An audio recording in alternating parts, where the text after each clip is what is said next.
देखो तुम्हारी जमहूरियत का जनाजा निकल रहा है। दरवाजा खोलो, देखो तुम्हारी जमहूरियत का जनाजा निकल रहा है। वो एक मुजाहिद जो अपनी आजादी के लिए, अपने हुकूक के लिए, अपने लोगों के लिए आवाज उठा रहा है, वो लगभग 30 साल से ज्यादा हो गए हैं। वर्ल्ड रिकॉर्ड मुलाकातों का नवाज शरीफ के पास है। Guinness book of world record में आप देंगे, मैं आपको यकीन दिलाता हूं कि रिकॉर्ड लग जाएगा। मुलाकातों का Guinness book of world record में नवाज शरीफ के पास रिकॉर्ड है। जेल में मुलाकात, जेल में हमने निकाली थी, एवरेज 20 के करीब मुलाकातें रोज की निकल रही थी। हालांकि कुछ दिन छुट्टी भी होती है, मुलाकातें नहीं हो सकती बीच में, लेकिन नवाज शरीफ साहब का जो है वो रिकॉर्ड है मुलाकातों का। तबाही मुलाकातें मियां साहब ने फरमाई हैं जेल के अंदर। सहाफी हमारे साथ मौजूद हैं दोस्त, वो कहते हैं 14-15 बंदों का एक पूरा वो बनता था, ऐसे दायरा, कुर्सियां लगती थी, मियां साहब तय करते थे, लिस्ट आती थी कि इसको बुला लो, इसको बुला लो, इसको। जिस बंदे ने लिस्टों पे गुड लगाए हों और क्रॉस लगाए हों, उसको क्या पता आर्टिकल कैसे लिखते हैं। इनकी टोटल कारकर्दगी जेल के अंदर जो लिस्ट बाहर से आती थी लिख के उर्दू जुबान में, उसके ऊपर क्रॉस या गुड लगाने की है। वो कहां से आर्टिकल पढ़ नहीं सके, कभी तो लिखेंगे ये आर्टिकल। दूसरा, शहबाज शरीफ साहब का मैंने अपनी आंखों से देखा, दोपहर का खाना, नीचे लिखा हुआ जनाब मुझे ये चाहिए, ये चाहिए, ये चाहिए, ये चाहिए, ये चाहिए। सेहतमंद आदमी इतना नहीं खाता। मैंने इस पे वीलॉग किया था उस दौर में, इनकी अपनी राइटिंग का मैंने देखा था। सेहतमंद बंदा इतना खाना नहीं खाता जो रायवंड में बना के इनकी लिस्ट जाती थी, इनके मुलाजिम लेके जाते। नाश्ते के टाइम जब आप खाना खा लें ना घर में, आपको कोई पूछे आपने दोपहर में क्या खाना, तो आप कहते हैं दोपहर में पूछी, पेट भरा हो तो बंदे को याद ही नहीं होता कि क्या खाना है। वो नाश्ते के टाइम जो लिस्ट बनाते थे ना दोपहर के और रात के खाने की, वो मैंने देखी है। अब खानों की लिस्टें बनाने वाले, मुलाकातों की लिस्टें फाइनल करने वाले जब ये देखें कि उनका मुखालिफ आर्टिकल लिख रहा है, भाई गश तो पढ़ेंगे। आर्टिकल, एक आर्टिकल के तौर पे वो छपा है। इकोनॉमिस्ट ने भी मजाक ही बना दिया मुर्तजा सोलंकी साहब का, वो भी उसको मिनट बाद दोबारा पोस्ट कर रहे हैं। इनका ये कहना था कि ये उसको सहाफत सिखाएंगे, द इकोनॉमिस्ट को। कई दफा सरकारी ओहदे लेने वाला सहाफी इकोनॉमिस्ट को बताएगा जाके कि सहाफत कैसे करनी है, तो फिर तो मेरे ख्याल में पूरी दुनिया में सहाफत की सबसे बड़ी यूनिवर्सिटी जो है वो पाकिस्तान में खोल के मुर्तजा सोलंकी को उसका वीसी बना देना चाहिए। इसके अलावा तो और कोई हल नहीं है। पहले इन्होंने इंडिया के साहिलों पे हमारा नाम रोशन किया जाके, जब बिलावल भुट्टो के साथ गए थे। गरीब मुल्क है, लेकिन जैसे ये लोग ट्रेवल करते हैं, हमारे दोस्तों का जो ट्रेवलिंग का हिस्ट्री है ना, सिर्फ आप वो देख लें। एक मखसूस टोला है सहाफियों का जो सियासतदानों के साथ ट्रेवल करता है। 5-5 दर्जन मरतबा उनके लाइफ टाइम में ट्रिप है। 5 दर्जन का मतलब है 50 से ज्यादा लाइफ टाइम में उनके ट्रिप्स की तादाद है ये। कई वज़राए आज़म और कई वजीर उन मखसूस सहाफियों के बगैर पाकिस्तान से बाहर कोई ट्रिप नहीं करते। वो जाते हैं, सरकारी खर्चे पर रहते हैं, इंजॉय करते हैं, फिर वापस आते हैं। तो ये इस तरह के सहाफी जब सरकारी ओहदे लेंगे और फिर ये बताएंगे कि सहाफत क्या होती है, तो सहाफत का फिटे मुंह ये पाकिस्तान में ही कर सकते हैं, द इकोनॉमिस्ट का ये कुछ नहीं बिगाड़ सकते। अब वो चिढ़ा रहा है हर थोड़ी देर बाद, जलजला आता है ना बड़ा, फिर आफ्टर शॉक्स 1 2 3 4, ये सोलंकी साहब के लिए आफ्टर शॉक्स आ रहे हैं।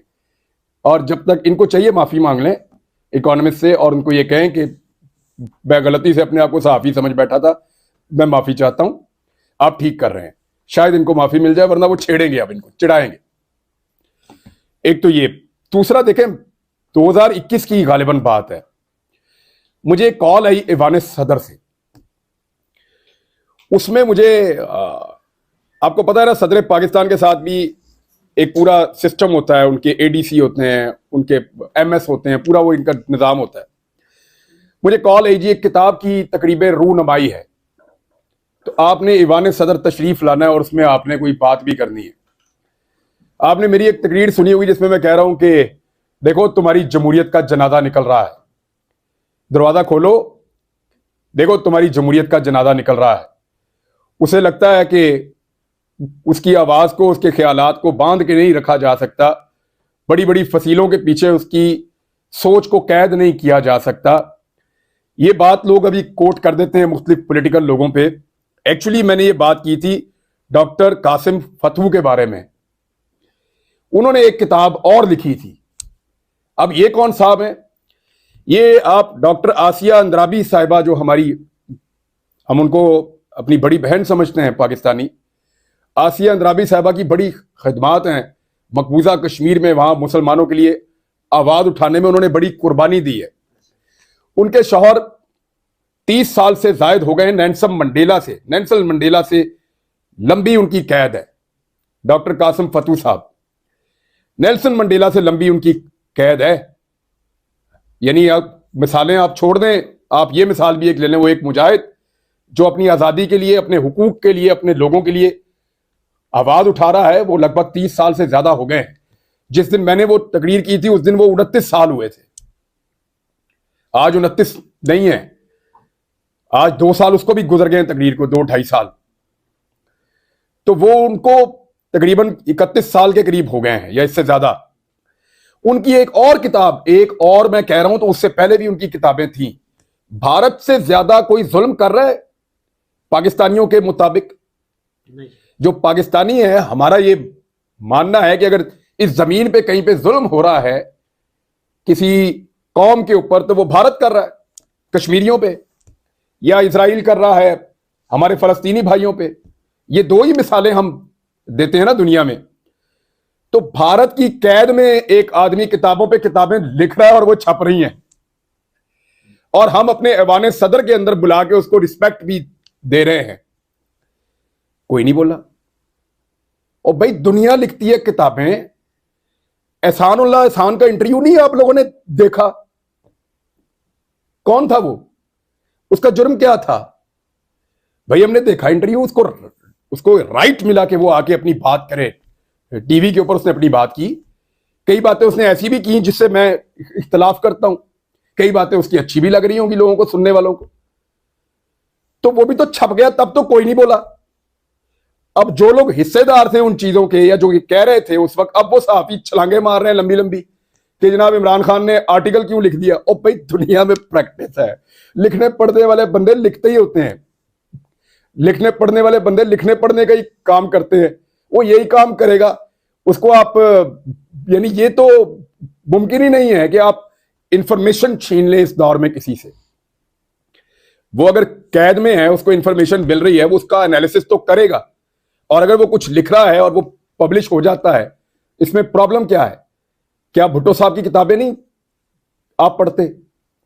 या और मौलाना मौदूदी साहब ने जो कुरान पाक की तफसीर लिखी, उसका एक मेरे पास एक कुछ जिल्दें मेरे पास हैं, उसमें शुरू में उन्होंने कुछ लिखा। उन्होंने कहा कि मेरा ये काम बार बार रुक जाता था, तो इस मर्तबा मैं लंबा गिरफ्तार हुआ हूं।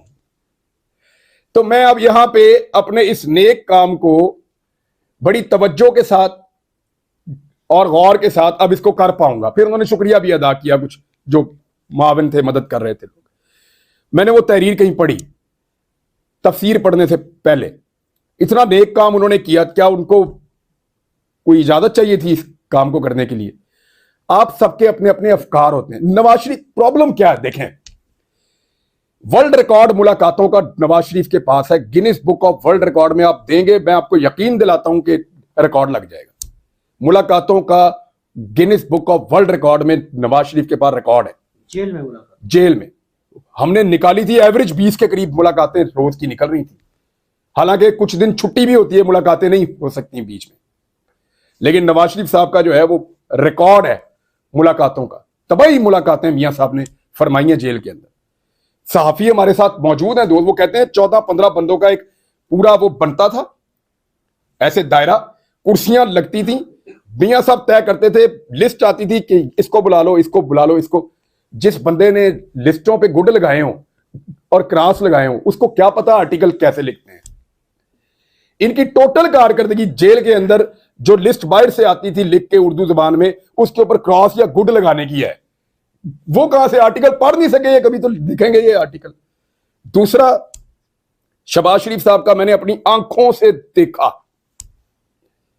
दोपहर का खाना, नीचे लिखा हुआ जनाब मुझे ये चाहिए, ये चाहिए, ये चाहिए, ये चाहिए, ये चाहिए। सेहतमंद आदमी इतना नहीं खाता। मैंने इस पे वीलॉग किया था उस दौर में, इनकी अपनी राइटिंग का मैंने देखा था। सेहतमंद बंदा इतना खाना नहीं खाता जो रायवण में बना के इनकी लिस्ट जाती थी, इनके मुलाजिम लेके जाते। नाश्ते के टाइम जब आप खाना खा लें ना घर में, आपको कोई पूछे आपने दोपहर में क्या खाना, तो आप कहते हैं दोपहर में पूछी, पेट भरा हो तो बंदे को याद ही नहीं होता कि क्या खाना है। वो नाश्ते के टाइम जो लिस्ट बनाते थे ना दोपहर के और रात के खाने की, वो मैंने देखी है। अब खानों की लिस्टें बनाने वाले, मुलाकातों की लिस्टें फाइनल करने वाले जब ये देखें कि उनका मुखालिफ आर्टिकल लिख रहा है, भाई गश तो पड़ेंगे। अब मामला ये है कि हमारे वो सारे दोस्त जो बहुत परेशान हैं, मैं उनसे हमदर्दी कर सकता हूं क्योंकि लीडर के नाम पे उनको एक ऐसी आइटम मिली है जो आर्टिकल नहीं लिख सकती, बल्कि अगर वो खुद लिख दें तो वो उसको पढ़ नहीं सकती। ये हालात है।